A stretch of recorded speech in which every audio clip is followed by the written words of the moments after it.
नमस्कार विद्यार्थी मित्रांनो, आपण यापूर्वी GS मेथडने बेरीज कशी करायची हे आपण बघितले आहे.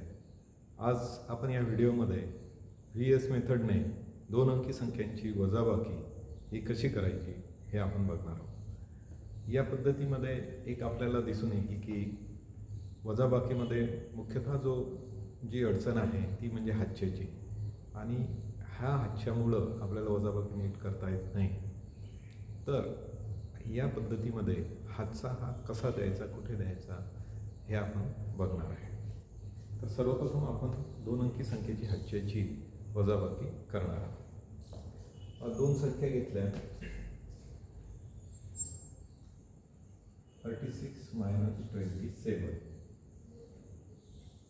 पारंपरिक पद्धतीमध्ये आपण 36 - 27 करताना सर्वप्रथम दशकाकडून एक हातचा घेत असतो आणि तो एककाला देत असतो. एककाला दिला म्हणजे 10 दिले आणि त्याच्यामध्ये हे 6 मिळवले. आता 16 झाले. आता 16तून 7 काढणे ही मात्र 10च्या वरच्या संख्यांची वजाबाकी मुलांना कठीण जाते आणि त्यामुळं मुलं इथं चुका करतात.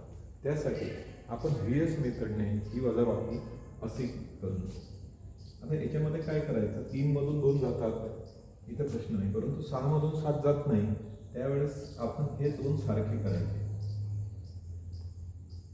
6 आणि 1 6, म्हणजे खालची संख्या आणि वरची संख्या समान केली. आता या संख्येला 1 ची गरज आहे, एककाला 1 ची गरज आहे असं इथून आपल्या लक्षात येईल.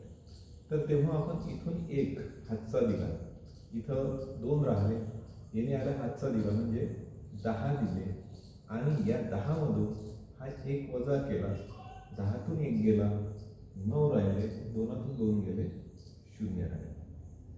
तर अशा प्रकारे आपल्याला 2 अंकी संख्येची हातच्याची वजाबाकी ही करता येते.